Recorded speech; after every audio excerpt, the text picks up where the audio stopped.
I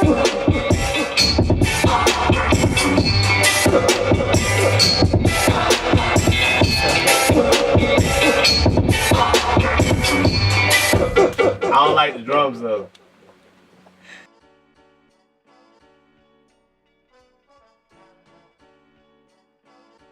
Hey, what's up? It's Alicia Sweat, and I'm here with The Reach 803. I'm here with Mark Byrd, producer and writer. So first off, I just want to say thank you so much for giving me this opportunity to interview you. No, thank y'all for having me and finding me interested enough. Yeah, you're definitely interesting. So can you just tell us a little bit about yourself, like where you're from, how you started like with music and all that extra stuff? Born and raised in Chicago, Illinois.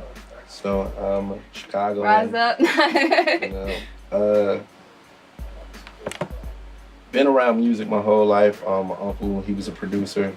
I started tagging along to studios when I was like maybe like 8 or 9. Figured out it wasn't for me, so I started doing other stuff. And then later on in life, started making beats for some homies. We were hanging out and people started taking a liking to it. So I was like, man, maybe I should take this serious. Moved around, ended up back in Chicago with a crew called the Freshmen. Shout out to my brothers Mac, J, and E. And we started producing for ourselves. We were artists at the time. And around that same time, one of Twista's producers heard some stuff and he wanted to sign our group because he liked our music. And he came to the studio and was like, yeah, man, so play me some records. We played him some records. And he was like, man, who does y'all music? We were like, we do. He was like, oh.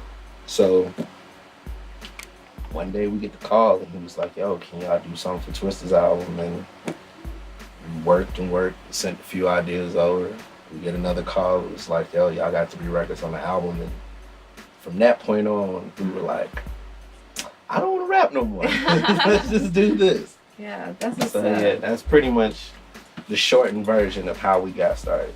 So you did say like your uncle was like somebody who influenced you when it comes to producing? Yeah, he was my very first superhero. Alright, cool, that's what's up. So right now in this day and age, who would you consider like your biggest like inspiration when it comes to producing? I have a lot. Name 5 or 3. Quincy Jones, Teddy Riley,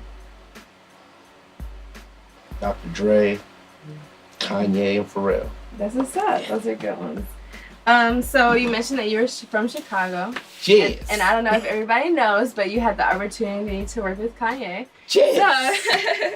So if you could tell me a little about that experience working with Kanye. I mean, that's like kind of like a god from Chicago. So how that experience was with you and working with good music? It was dope.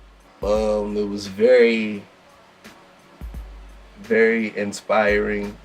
It was a life changer, honestly. To how it happened is one of Kanye's artists, Sahada Prince, is a good friend of mine. We do a lot of work together. I'm also his tour DJ as well as his producer. So we're always together writing, coming up with song concepts. It's just us. This is what we do. This is the dynamic of our friendship and how we build things. And we had a show in LA and we go to DJ. I DJ the show. We go back to the studio and we ended up just, doing what we normally do. We're tossing around ideas, writing, record a few verses in. He goes and plays the verses. Ye loves them. I ended up turning a 1-day trip into a 1-week trip. And I think we were in the studio maybe 16 to 17 hours a day. And it was a great experience just to see how it came about. And that gave me all the confidence I needed again, because we're in an industry where it's supply and demand. So as a producer and a creative, you can get lost in the shuffle where you're trying so hard to supply the demand that you just forget to freely create. So being in that space with people who I did not have to dumb down my creativity for made me realize that forget who doesn't get it. Just do it for the ones that do. So at that point is when I really took the chains off and just started creating freely versus making a record, sitting in the house like, oh, who can this go to? Yeah. Oh, who can we place this on? Oh, it has a sample. We can't get it clear. That kills the creativity. Yeah, and that's, I mean, working with somebody like Kanye, he's totally creative, and so some people would be like, he's too creative, you know, like. There's no such thing. Yeah. He does not, and that's the thing that's my biggest lesson is being out there was just, I watched him push it to the limit every day. Like, he comes up with the craziest ideas. Like this will never work. But he makes it work. It worked, right? It definitely worked this time. I vividly remember sitting in a room and he comes in, Saha comes in and was like, yo, it was what was not at the time Father Stretch, but was Father Stretch. Comes in with the Father Stretch beat. He's like, yo, Ye wants you to take this other sample and put it with that one. Like, damn, it might not be the same keys. Figure the shit out. Okay. I did it and I was like, wow, that was pretty fly. It worked. And it was crazy, but that's how he works. He's that guy. I've heard stories. He'll come in the room and be like, yo, remember that sample from 6 months ago? Take it, change the BPM to 85, change the key to F minor, put it with this new sample that I just made, and put a bass line on it, and I'll be back. That's how he works. That's what's up. That's what's up. So, everybody doesn't know people don't read the booklet and CDs anymore. So if you want to tell them like what songs you worked on with The Life of Pablo. Feedback and FML are the songs that I'm credited on. Writing credits. So yeah, the best ones. Cheers. So I know that you work with a lot of artists like Fab, Cassie, and Keke Palmer. And what other artists out there would you like wish to work with? Like, on my wish list? Yes. I'm close to it too. Very close. Andre 3000 has always been on my wish list. And as of recently, I've been blessed by another one of my biggest inspirations in music, being Organized Noise. I've been blessed to link up with Ray Murray and work in Stankonia quite a few times. So I've gotten to work with big boys, Sleepy Brown, and the rest of the Dungeon family. So I'm just waiting on the 3 stacks. Come on, people, it's coming. Jay-Z, just because he's my favorite rapper personally. And of course, who doesn't want an Adele record? Oh, okay. That's what's up. Bruno Mars, Beyonce, and Anderson .Paak are like my. Anderson .Paak. That's interesting. What makes you say Anderson .Paak? Like that's. Anderson is the future. He's amazing. Yeah, definitely.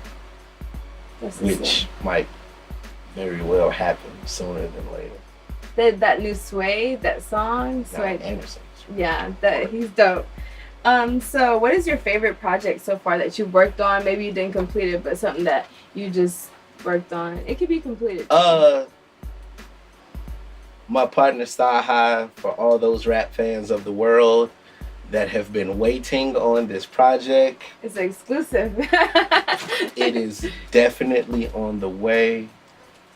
We have been working like crazy on this album, and this is the reason I say it's my favorite project so far is because it's just our pure DNA all over the project. No, it's just us through and through, sitting in the house, sitting in the studio, being on the road, coming up with these crazy ideas and concepts and really putting together what I feel like will be,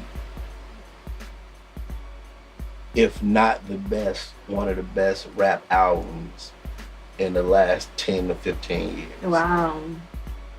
So we were talking about sampling before. So a lot of people think that, I know in Life of Pablo there were a crazy amount of samples. And so What? I just wanted to know, like, do you use a lot of samples? I know we talked about it before, but they don't know. Whatever it calls for to make the record great. I love samples. Do you think it kills your creativity? I personally think it's being more creative by using samples, like taking something else and like being able to change it into something. It's like you didn't even know it was the same thing. Okay, so people always, that's like been the argument forever. The whole, is sampling more creative than playing? Mm-hmm. All right, I'll give it to you like this. I gotta, like my man E, part of the freshman, he can literally play anything we hear. I can hum a melody and he'll catch it. Mm-hmm. Okay, is that more creative? There's no right or wrong way to create music, but I will make this point with sampling to the people who think it's not creative. To take a piece of art that's already been constructed, Mm-hmm. to be able to mentally analyze it, deconstruct it, and make a constructed piece do what you want it to do. Mm-hmm. So for the people that think that's not creative, yeah, go try to take apart your mom's TV stand and make it look like a better TV stand. right. Try it. With no instructions though. Try it out and see how that works for you. Definitely. So just for the last question, a lot of people ask, like, what advice do you have for becoming music producers and even like people who are trying to just be in the music industry as rappers or singers or anything like that? Man,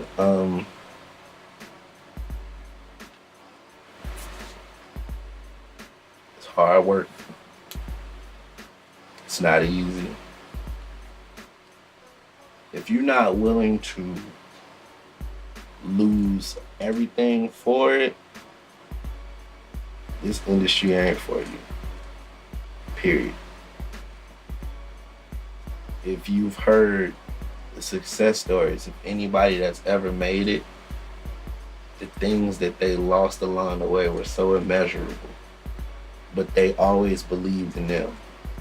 For me, I had to get confirmation, spiritual confirmation that this was for me.